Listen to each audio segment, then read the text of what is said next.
Hello folks, I thought we'd take a look at the autumn colours, probably the last chance we'll have because we've got storms approaching and that'll knock all the leaves off. In fact, we've had a storm and it's really played havoc with lovely colours, but there's still some left, look, and got some horses up ahead. We'll just ease our way past these.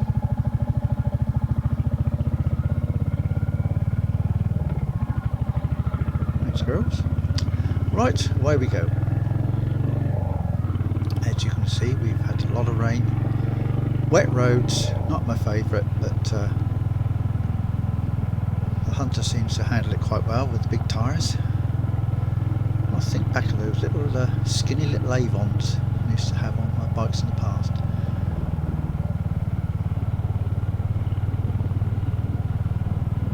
So yes, this isn't one of your long rides, is it?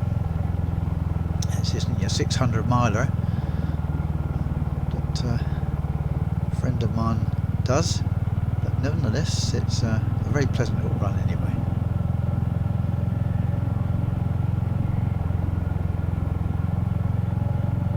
I must say I was mightily encouraged by the fact that this friend of mine who has the Royal Enfield Hunter in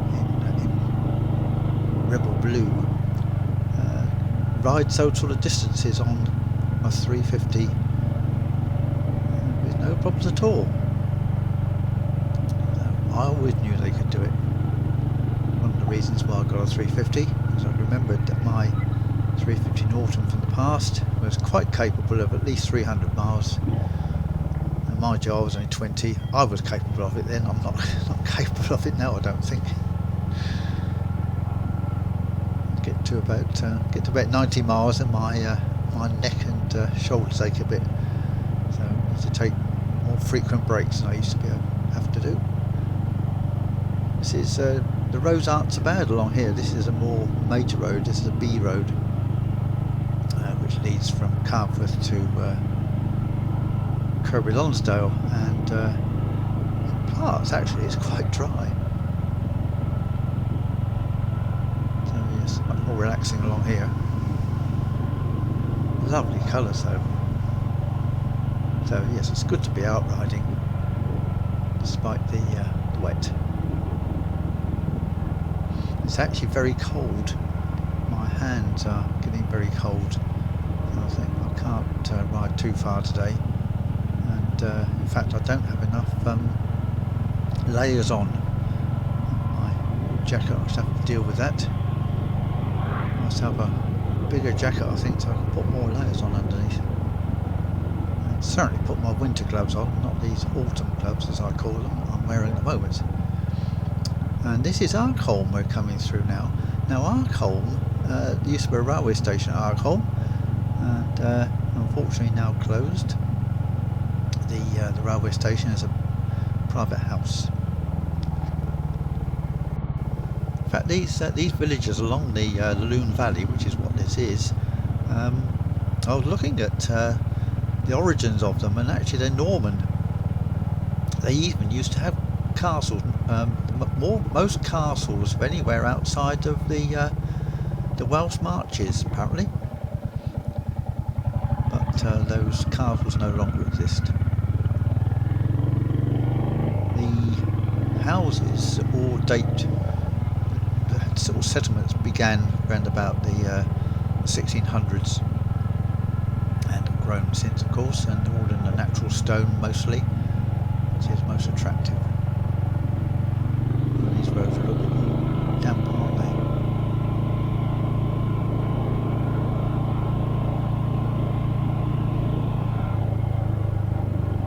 Just coming up to the railway bridge here.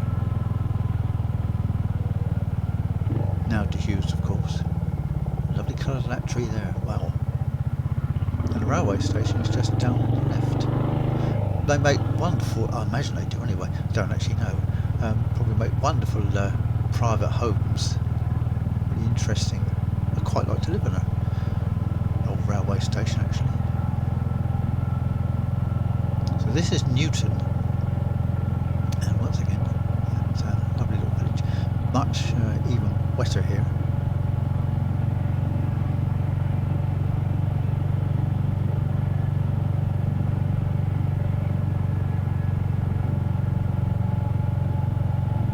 Predominantly agricultural in the past, and obviously still remains so by and large, but it's also, of course, homes for people to drive to various places. Although there is a bus service, not very often, I don't suppose. I think probably one either way per day. Lancaster to Kirby Lonsdale, I presume. Number 81A for anybody interested. Not rather well served for buses up this way.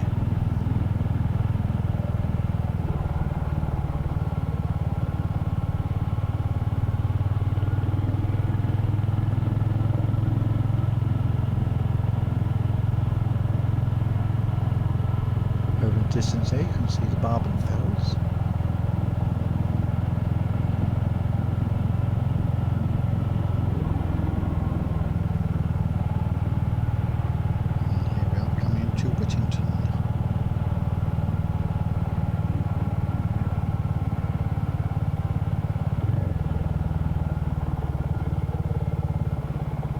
Which is a pretty little village, I must say.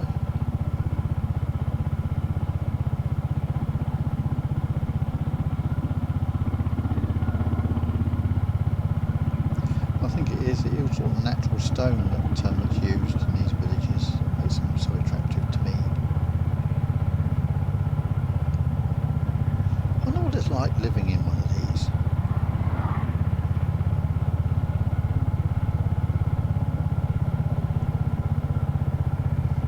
Damp, probably.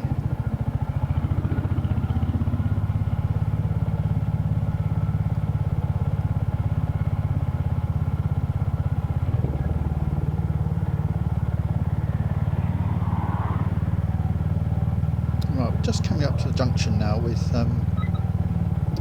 this is the junction with Hutton Roof to the left and Kirby Lonsdale round to the right.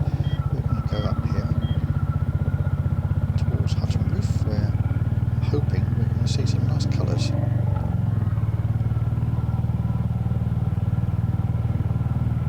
Rather like this little road. It's not too heavily used. And there's a church up on the left.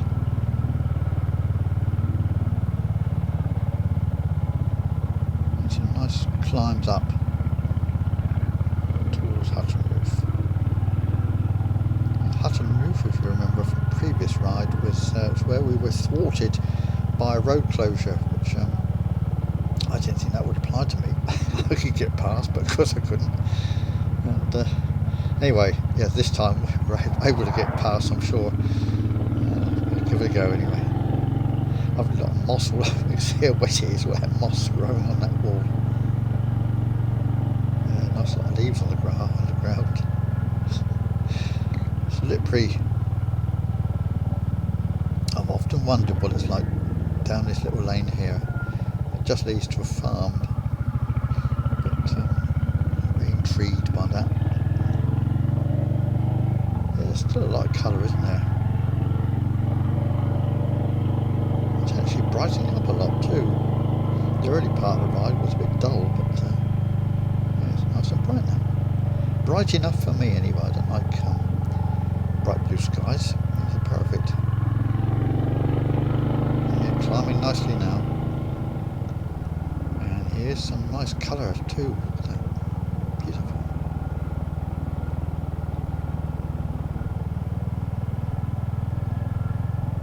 Although of course one of the big disadvantages, because there are so many trees, there's an awful lot of leaves squashed in the road. Cautiously. Drop down now all the way down to Burton in Kent.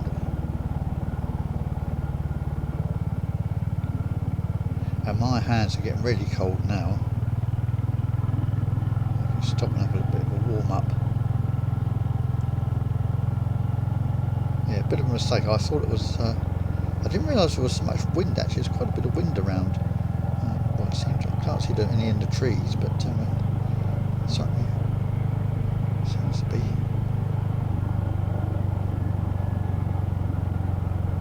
Yeah, awful lot of leaves down here.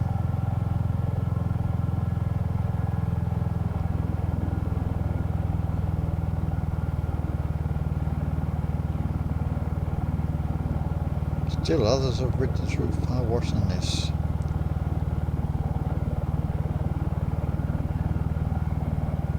Saddlebag 73 and 5D Traveller to name but 2.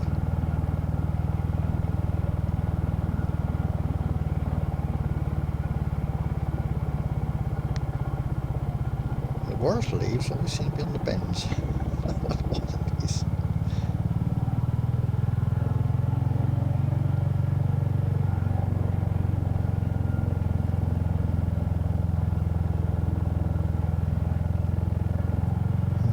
Coming up to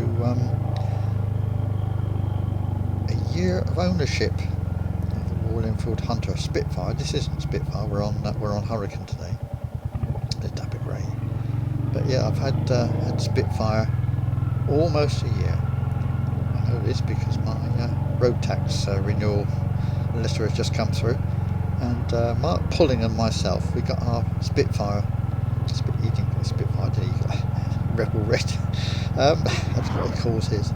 We've both got a Rebel Red Hunters at the same time, and I think he got his about a week before me. I remember watching him unbox it all, and then I put my order in, but mine was a bit later coming, and he actually bought it, and I was mightily encouraged by that. I must say, the fact that he actually bought one. Well, I just reviewed it, but his review was excellent, and he's lovely leaves here. Yes, I wonder how he's getting on with his. He hasn't done a year-on review yet, as far as I'm aware anyway. And I shan't be giving a year-on review because many of you, of course, you've got your own hunters and you know exactly what they're like. You know how wonderful they are. And of course, Marciamoto has got his lovely Royal Enfield Hunter 2 now, and he's looking for a name for it. He tried Gunter, or Gunther, I don't know how he wants to pronounce it, but Gunter the Hunter, I suppose. Gunter the Hunter. It wouldn't be my choice, but never mind, Dave. Entirely up to you, whatever you call it. Look at the red on that tree. That's a bit excessive. Oh God, no, horrible down here. Oh, this is a bit slippery.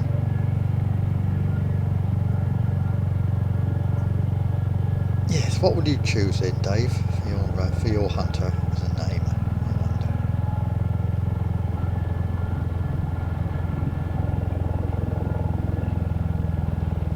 Lovely little church there. Gate. And leaves. Oh, this is pretty awful here. Didn't like that.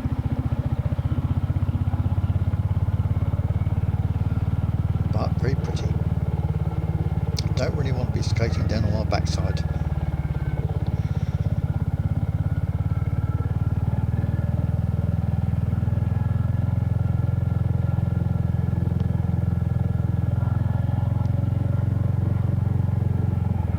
So this is Priest Hutton and heading into Borwick.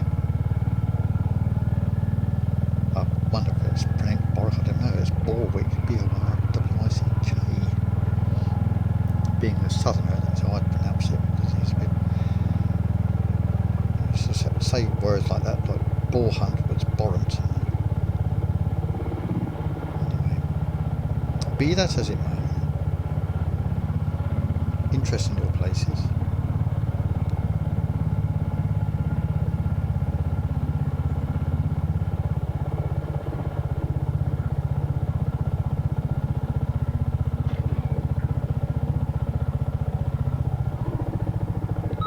Still more leaves.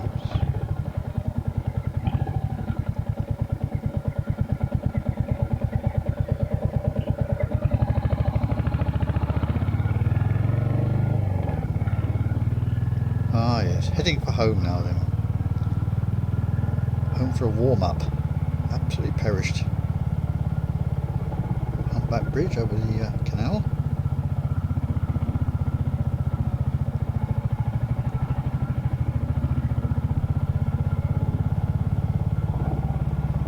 Well, I hope you've enjoyed this short little run to see the last of the autumn colours. Next time we meet, it'll be winter, of course. So we'll have to watch some of the Southern Hemisphere riders, won't we? Lovely sunshine. Thanks for watching, and see you on another ride soon, I hope. Bye for now.